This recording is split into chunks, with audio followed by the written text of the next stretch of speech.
What's going on, everybody? Welcome back to our adventure through Star Wars as we read along through Star Wars The High Republic Convergence.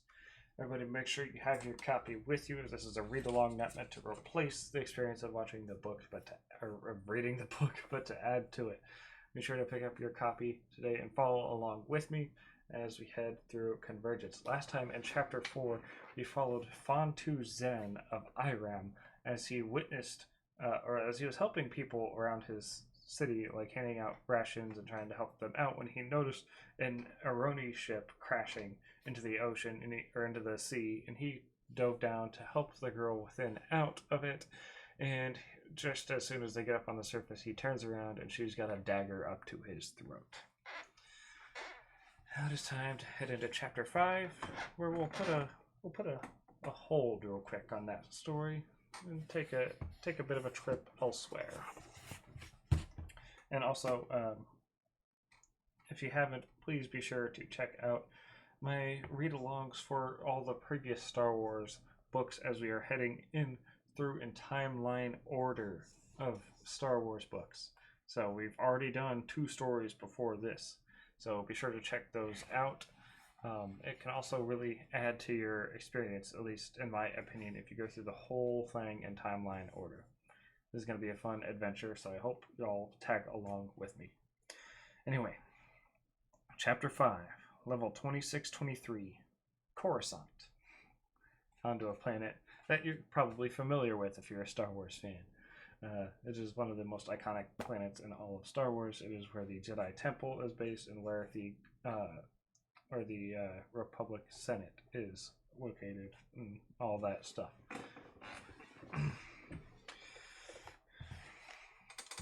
If there was one certainty in Axel Greylark's life, it was that he could always bet on himself.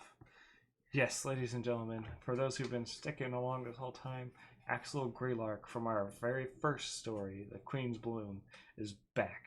He is the first character to make a multiple-time appearance in our journey here. Quite literally, deep in the back room of Rake's parlor, Axel was one of 5 players hunched over a roulette wheel that the eponymous proprietor of the gambling den had created as a true game of chance. Illuminated by a low-hanging lamp, the chrome and gold pit spun. Each player tossed their cues into the fray. Axel kept his eyes trained on the shimmering carapace of his cue. He had chosen the violet and emerald one because they were his family's colors, and since he was gambling with his family fortune, the correlation seemed apt. As the spinning slowed and each tiny sphere rattled into one of the 40 slots, several players threw up their hands in disgust and disappointment. Axel squeezed his trembling knee as his cue teetered on the rusty line between 2 divots.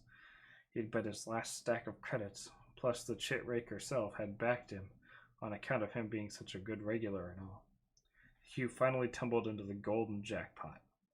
Axel blinked sleep-deprived eyes. He'd won. If you hadn't gathered, Axel is a little older now than he was before. He was still in school before. He's very much on his own at this point.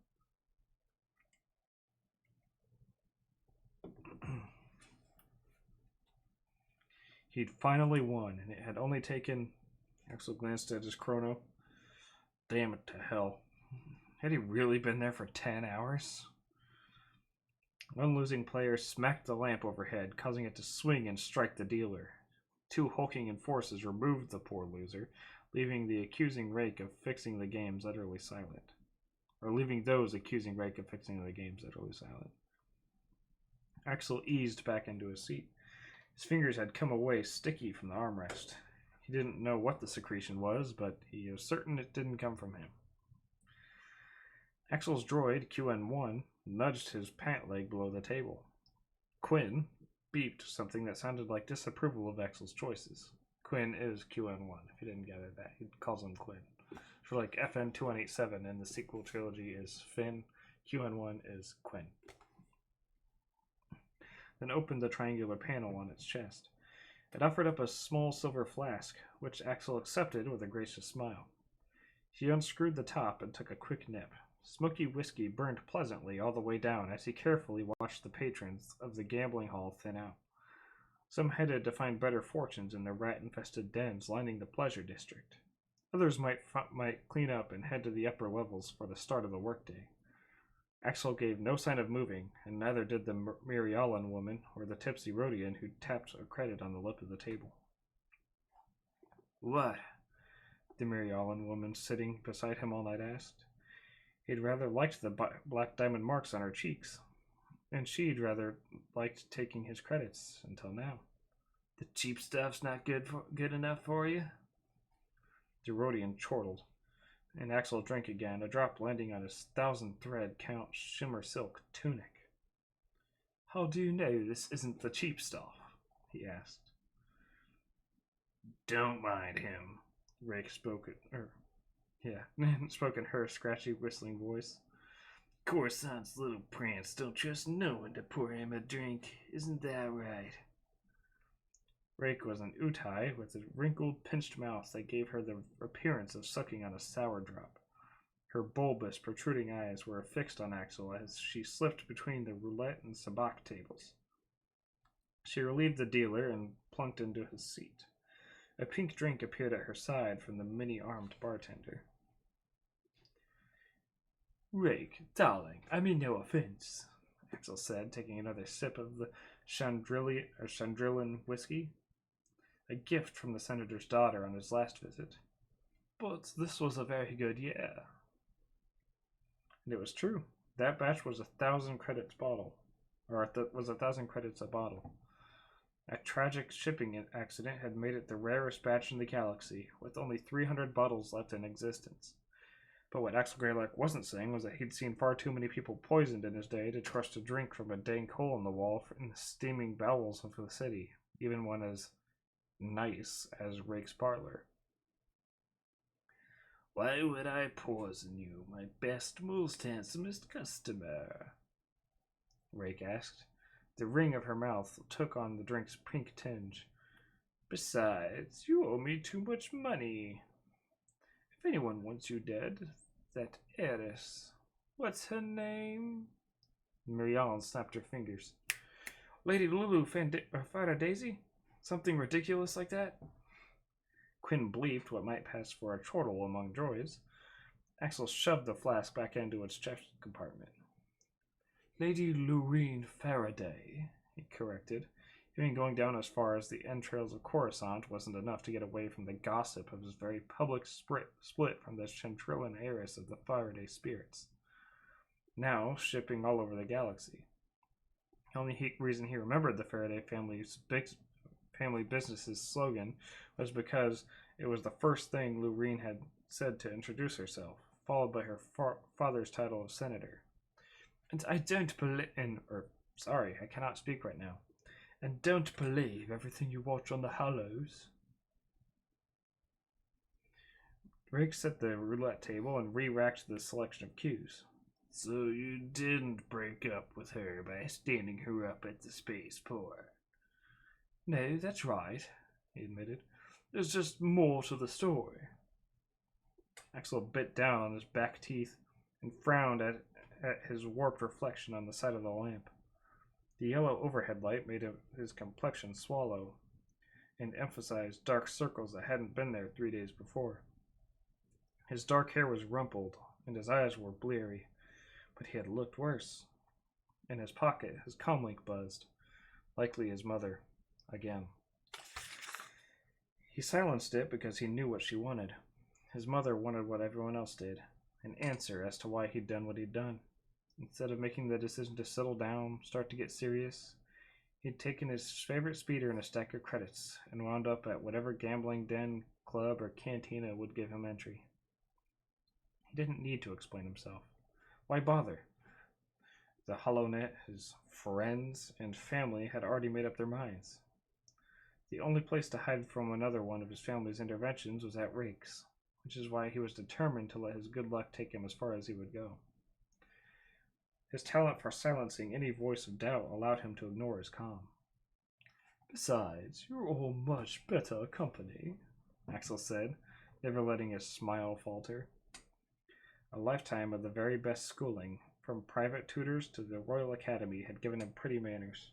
Rake ate it up, And because you've been so good to me and extended me a cheat to keep playing, I never leave you in the lurch. Because you don't want to end up in a ditch, the Mary Ellen woman murmured, leaned forward on his elbow and grinned. Darling, don't threaten me with a good time. Losing you to you is not my idea of a good time, she purred, walking her slender fingers across the top of his head. He angled himself slightly toward her. But now things have turned. You sure you're not secretly a Jedi? I realize I'm giving both of the women the same voice, but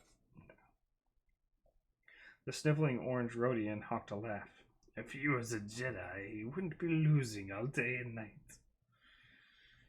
A cold, ugly sensation spread from the apex of Axel's chest. He brushed her slender green fingers away, his voice like flint as he said, Don't insult me, darling. Confused, the Mariolan backed off and snatched a drink off a passing serving droid's tray. She knocked it back. Are we going to flirt all night, or are we going to play? Asked the Rhodian. You've had enough... I'm losing track of all the people here. You've had enough, friend. Buying's a lot more than that, Rake said benevolently. The Rhodian got up abruptly. I'm just giving everybody that voice now, it seems, everybody in this bar. The Rhodian got up abruptly, muttering in the language Axel barely understood from accompanying his parents on ambassadorial visits to the swamp world. Something about his husband killing him? Whatever it was, the Rhodian was out. The Mariolan stacked her winnings into neat towers. The two of them had been trading some credits back and forth for hours.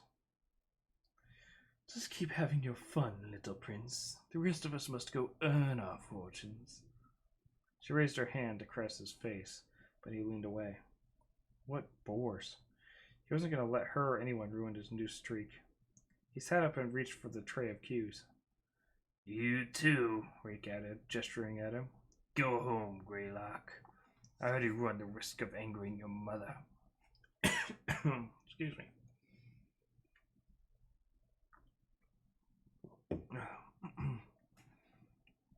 Leave my mother out of this, Axel said, a hard edge clipping his voice when he did his best to keep buried. Quinn hovered into the air, the droid's triangle chest panel backlit with a pulsing red light, as happened when Axel's temper flared. Stragglers in the den had turned to glare at him, to see if he'd cause a scene, if he'd join the unfortunate moof milkers tossed out into the gutter outside. He couldn't help but feel he'd done the very thing Rake had wanted him to do, let himself be baited. Because of his mother, the admirable, glorious, magnanimous Chancellor Greylark, he had been denied entry into most of the clubs on every other level, but not here.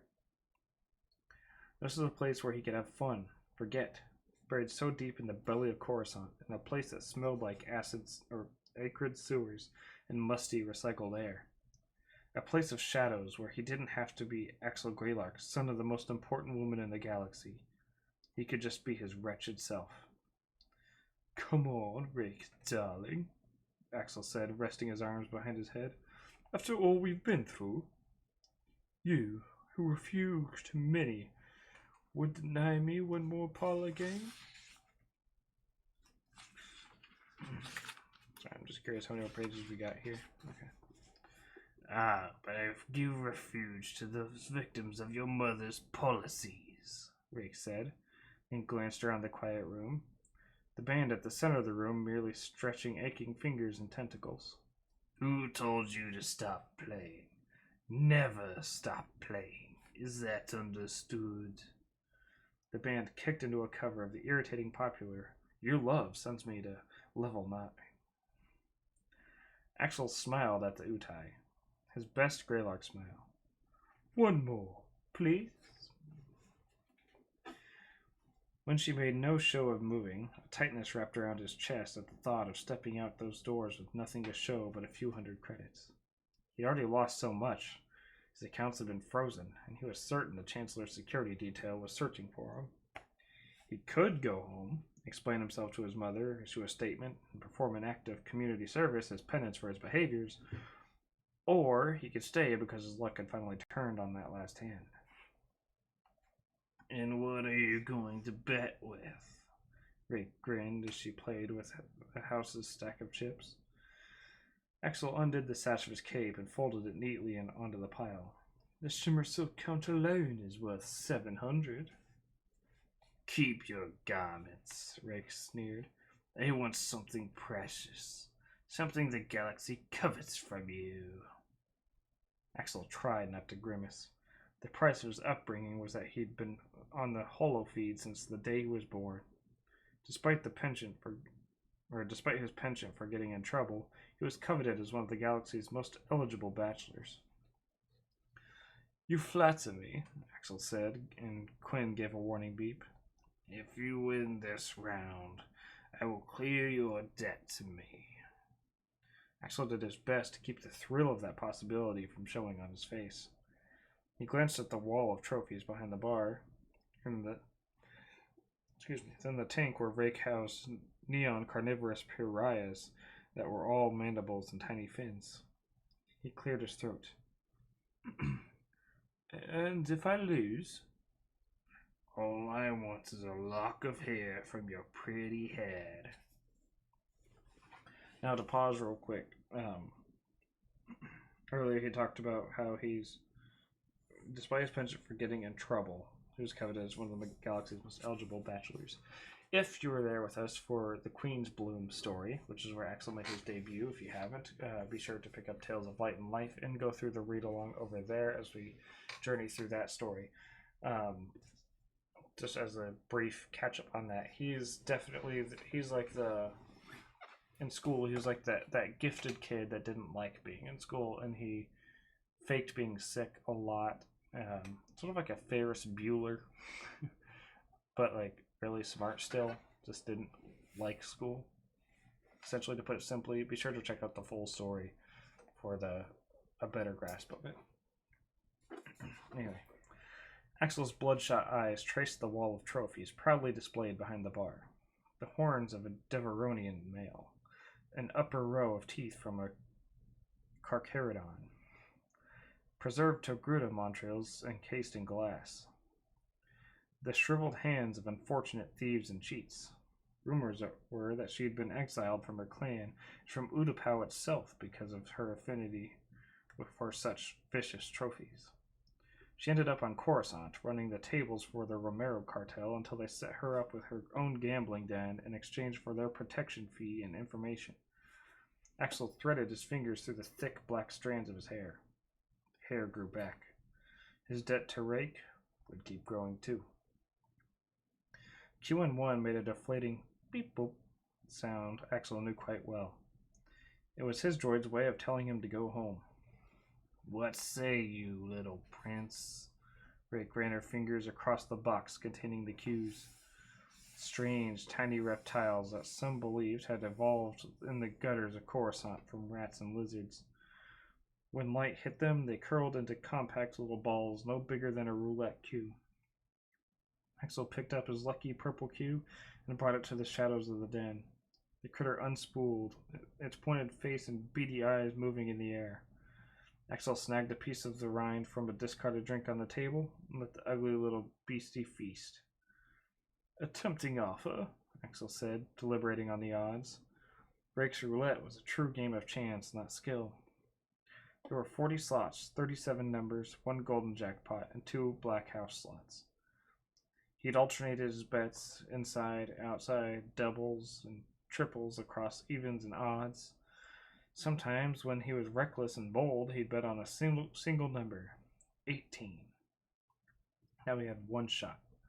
For Axel, possibility itself was like an electric charge. The sleepless aches, the bloodshot eyes, the worries of his uncertain future, it all zapped away, and there was nothing but the thrill of chance. He stacked his remaining credits across 4 numbers for a split bet. 2 odds, 2 evens. One included 18, naturally. What are we waiting for? He flashed a smile at Rake, who returned it, revealing tiny yellow teeth. Axel moved his palm into the light, and his cue clamped up, its shimmering violet and emerald carapace ready to roll. Rake's parlor, nearly empty, had attracted the remaining patrons to their table. QN1, who never wanted to be left behind, hovered at Axel's shoulder. He tapped his droid's domed head for luck. "Such pretty hair," Rake said, and set the roulette to spin. Axel let his cue drop with a turn of his palm. Rake's red house cue bounced as the gold and chrome pit whirled, blurring the metal and numbers as it picked up speed. The Utai woman seemed unusually calm, like she knew something Axel didn't, like she'd already foreseen the outcome. For a fleeting moment, as the roulette slowed and the cues bounced from black to chrome to gold, Axel raked his hair back. He could hear his mother's voice, soft, low, and defeated. "Oh, Axel."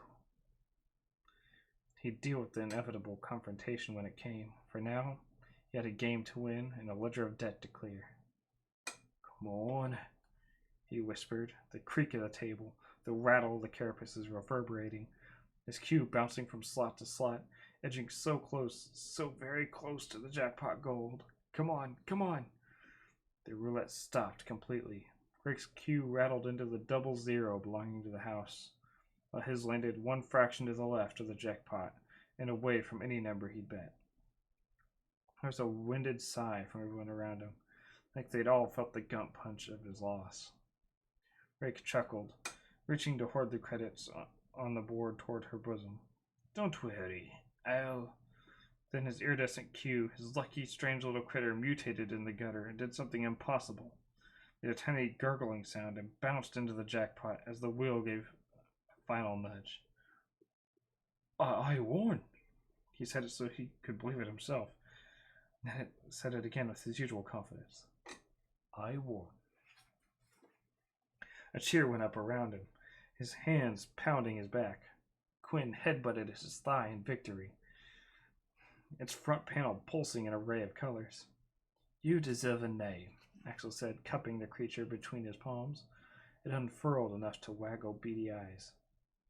"That didn't count," Rake snarled. You tampered with the cues." "I did no such thing." Axel fed his cue the pith from a discarded cocktail fruit, then stood. His thighs ached from disuse. He needed to get to the bathhouses and get the crick in his lower back worked out. "Don't be a sore loser." A thick, grubby hand wrenched the violet cue from his grip. The critter made a whistling cry, then was silenced by the crunch of Rake's teeth. Axel was still staring at the Utai, masticating on the creature that had helped him win, when all at once there were hands on him.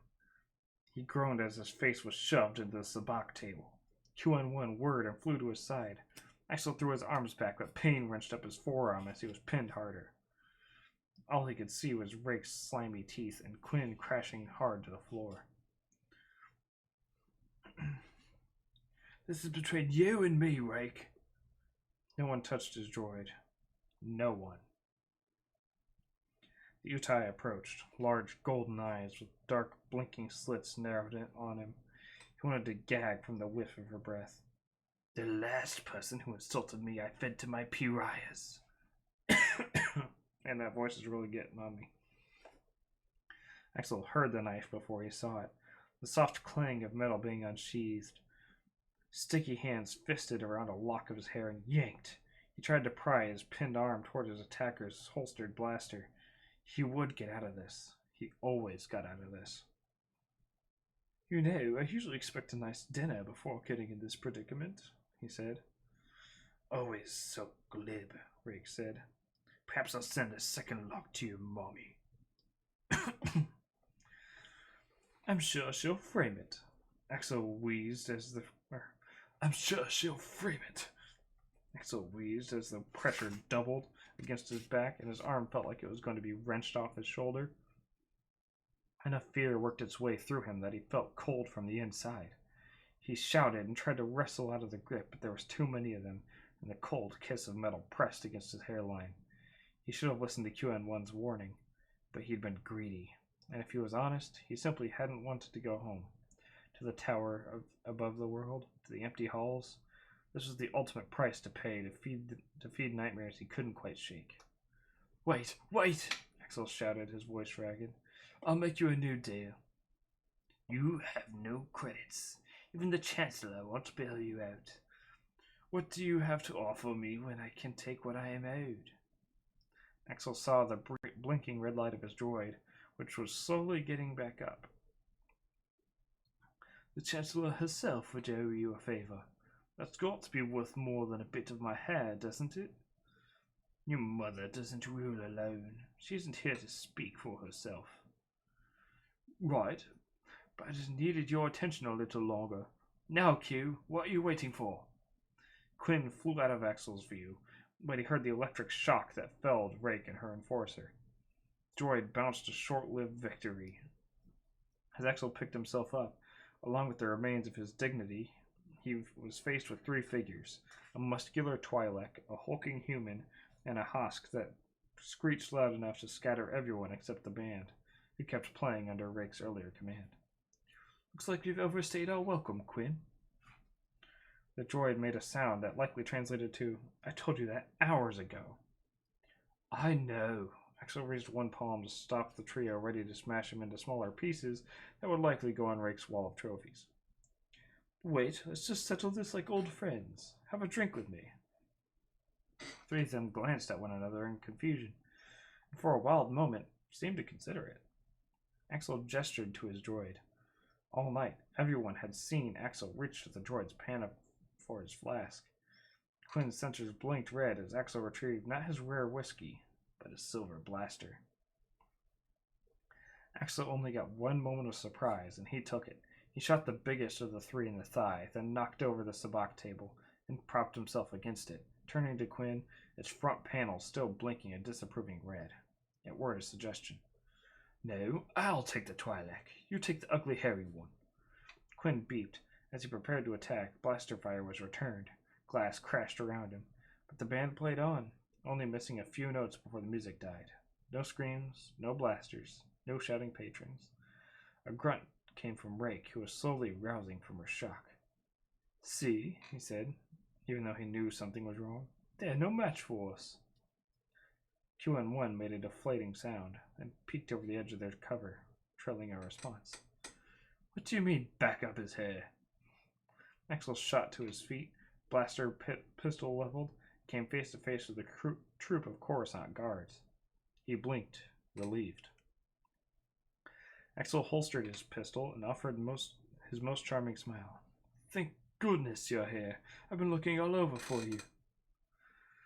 Sorry, sir, one guard said, raising his blaster. Chancellor Greylock's orders. No, wait! The last thing Axel Greylock saw was a ring of blue light. For those of you who may not be familiar with Star Wars story, that is not him getting shot in the face directly with a blaster shot. That is stun when it's a ring. So it's not the last he saw, as in he died. Spoiler. But people who know Star Wars should be familiar with that. But that is the end of Chapter 5.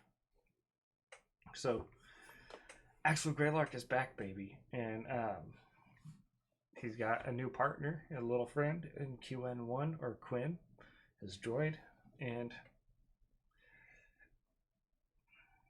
we'll see what he has to do with everything else that's going on. Because as of right now, he doesn't really have anything to do with what's happening with everybody else, with the Irem and Erno feud going on, with Gil and Natai the Jedi, and Ziriel Barn just being saved by phan-tu Zen, all that. He's just kind of there for now, but we'll get to that part eventually. So, thank you everybody for watching, and again, make sure you have your copy of the book to follow along next time when we take on Chapter 6, as we are quarter of the way through this book, roughly 20% to 25% of the way through the book, it feels like. So, with that all being said, thank you everybody for joining me, and I'll catch you guys next week when we take on Chapter 6. I already forgot the chapter for a second there. I need to go. Goodbye.